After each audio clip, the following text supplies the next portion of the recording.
ಚಿಂದಿ ಉಡಾಯಿಸೋ ಖಾರ ಬಣ್ಣ ರುಚಿಯನ್ನು ನೀಡುತ್ತದೆ. ಮೆಣಸಿನ ಪುಡಿ ಚಿಂದಿ ಉಡಾಯಿಸೋ ಖಾರ ಬಣ್ಣ ರುಚಿ. ಸಂಯಮವನ್ನ ಕಾಪಾಡಿಕೊಳ್ಳುವಂತೆ ಒಕ್ಕೂಟಗಳು ಸಲಹೆಯನ್ನ ಕೊಡ್ತಾ ಇದೆ. ದಾಯಾದಿಗಳಿಗೆ ಯುರೋಪಿಯನ್ ಒಕ್ಕೂಟದ ಸಲಹೆ ಇದು. ವಿದೇಶಾಂಗ ನೀತಿ ಮುಖ್ಯಸ್ಥೆ ಕಾಜಾ ಕಲ್ಲಾಸ್ ಮಾತುಕತೆಯನ್ನ ನಡೆಸಿದ್ದಾರೆ. ಯುರೋಪಿಯನ್ ಒಕ್ಕೂಟದ ವಿದೇಶಾಂಗ ನೀತಿ ಮುಖ್ಯಸ್ಥೆಯವರು ಎರಡೂ ದೇಶದ ವಿದೇಶಾಂಗ ಸಚಿವರ ಜೊತೆಗೆ ಮಾತುಕತೆಯನ್ನ ನಡೆಸಿದ್ದಾರೆ. ಎಸ್ ಜೈಶಂಕರ್ ಹಾಗೆ ಪಾಕ್ನ ಇಶಾಕ್ ದಾರ್ಗೆ ದೂರವಾಣಿ ಕರೆಯನ್ನ ಮಾಡಿ ಮಾತನಾಡಿದ್ದಾರೆ. ದೂರವಾಣಿ ಮಾತುಕತೆಯನ್ನ ನಡೆಸಿದ್ದಾರೆ ಕಾಜಾ ಖಲ್ಲಾಸ್.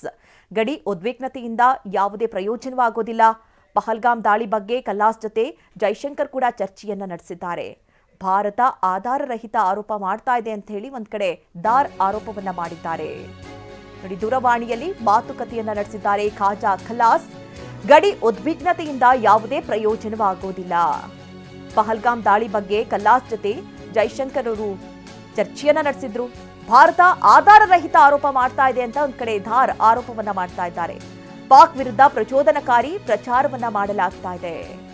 ಭಾರತದ ವಿರುದ್ಧ ಇಶಾಕ್ ದಾರ್ ಗಂಭೀರ ಆರೋಪ ಮಾಡಿದ್ದಾರೆ. ಪಹಲ್ಗಾಮ್ ಉಗ್ರರ ದಾಳಿ ಖಂಡಿಸಿ ಸ್ವಿಸ್ ವಿದೇಶಾಂಗ ಸಚಿವ ಅವರು ಕೂಡ ಈ ಬಗ್ಗೆ ಖಂಡನೆಯನ್ನ ವ್ಯಕ್ತಪಡಿಸಿದ್ದಾರೆ. ಎಸ್ ಜೈಶಂಕರ್ ಜೊತೆ ಸ್ವಿಸ್ ವಿದೇಶಾಂಗ ಸಚಿವರು ವಿಸ್ತೃತ ಚರ್ಚೆಯನ್ನ ನಡೆಸಿದ್ದಾರೆ. ಎಸ್ ಜೈಶಂಕರ್ ಜೊತೆಗೆ ಇಗ್ನಾಜಿಯೋ ಕ್ಯಾಸಿಸ್ ಚರ್ಚೆಯನ್ನ ನಡೆಸಿ ಮಾತುಕತೆಯನ್ನ ಮಾಡಿದ್ದಾರೆ. ಒಂದು ಕಡೆ ಈ ಎರಡೂ ದೇಶಗಳ ನಡುವೆ ಯುದ್ಧದ ಭೀತಿ ಇದೆ. ಒಂದು ಕಡೆ ಪಾಕಿಸ್ತಾನ ಇದರಿಂದ ಬೆದರಿ ಬೆಂಡಾಗಿದೆ. ಹೀಗಾಗಿ ಬೇರೆ ಬೇರೆ ಒಕ್ಕೂಟಗಳ ಸಹಾಯವನ್ನು ಕೂಡ ಪಡೆದುಕೊಳ್ಳೋಕ್ಕೆ ಮುಂದಾಗಿದೆ. ಅಂದರೆ ಈ ಯುದ್ಧವನ್ನು ನಿಲ್ಲಿಸೋದಕ್ಕೆ ಅಥವಾ ಈ ಯುದ್ಧ ಆಗದೇ ಇರುವಂಥ ರೀತಿಯಲ್ಲಿ ನಡೆದುಕೊಳ್ಳೋದಕ್ಕೆ ಬೇಕಾದಂತಹ ಚರ್ಚೆ ಮಾಡುವಂತಹ ರೀತಿಯಲ್ಲಿ ಒಂದಷ್ಟು ಮನವಿಯನ್ನು ಮಾಡ್ತಾ ಇದೆ. ಇದರ ಮಧ್ಯದಲ್ಲಿ ಯುರೋಪಿಯನ್ ಒಕ್ಕೂಟದ ಸಲಹೆ ಕೂಡ ಈಗ ಬಂದಿರುವಂಥದ್ದು ಎರಡೂ ದೇಶದ ನಾಯಕರಿಗೆ. ಪಾಕ್ಗೆ ಶಾಕ್ ಕೊಟ್ಟಿದೆ ಯುರೋಪಿಯನ್ ದೇಶಗಳು. ಪಾಕ್ ವಾಯು ಪ್ರದೇಶದಲ್ಲಿ ಹಾರಾಟಕ್ಕೆ ಹಿಂಜರಿತವನ್ನ ವ್ಯಕ್ತಪಡಿಸಿವೆ. ವಾಯು ಪ್ರದೇಶದಲ್ಲಿ ವಿಮಾನಗಳ ಹಾರಾಡಲು ಹಿಂದೇಟನ್ನ ಹಾಕ್ತಾ ಇವೆ. ಭಾರತ ಮತ್ತು ಪಾಕ್ ನಡುವೆ ಉದ್ವಿಗ್ನ ಪರಿಸ್ಥಿತಿ ಹಿನ್ನೆಲೆ ಒಕ್ಕೂಟ ದೇಶದ ವಿಮಾನಯಾನ ಸಂಸ್ಥೆಗಳು ಹಿಂದೇಟನ್ನ ಹಾಕ್ತಾ ಇದೆ. ಯುರೋಪಿಯನ್ ಒಕ್ಕೂಟ ದೇಶಗಳ ಏರ್ಲೈನ್ಸ್ಗಳು ಈಗಾಗಲೇ ವಾಯು ಪ್ರದೇಶವನ್ನ ಭಾರತ ಪಾಕ್ ಎರಡೂ ದೇಶಗಳು ಕೂಡ ಮುಚ್ಚಿದೆ. ಈ ಬೆನ್ನಲ್ಲೇ ಪಾಕ್ ವಾಯು ಪ್ರದೇಶ ಬಳಸದಿರಲು ನಿರ್ಧಾರವನ್ನ ಕೈಗೊಳ್ಳಲಾಗ್ತಾ ಇದೆ. ಏರ್ ಫ್ರಾನ್ಸ್, ಬ್ರಿಟಿಷ್ ಏರ್ವೇಸ್ ಮತ್ತು ಸ್ವಿಸ್ ವಿಮಾನಗಳು ಪಾಕಿಸ್ತಾನದ ವಾಯು ಪ್ರದೇಶ ಬಳಕೆ ಮಾಡದಿರೋದಕ್ಕೆ ಹಿಂದೇಟನ್ನ ಹಾಕ್ತಾ ಇವೆ.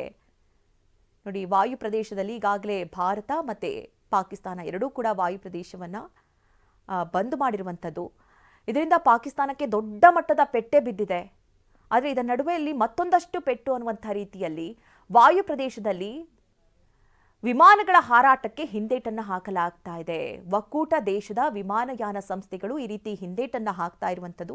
ಯಾಕೆಂದರೆ ಯುದ್ಧ ಭೀತಿ ಇರುವಂತಹ ಕಾರಣಕ್ಕಾಗಿ ಯಾವ ಕ್ಷಣದಲ್ಲಿ ಏನು ಬೇಕಾದರೂ ಆಗಬಹುದು.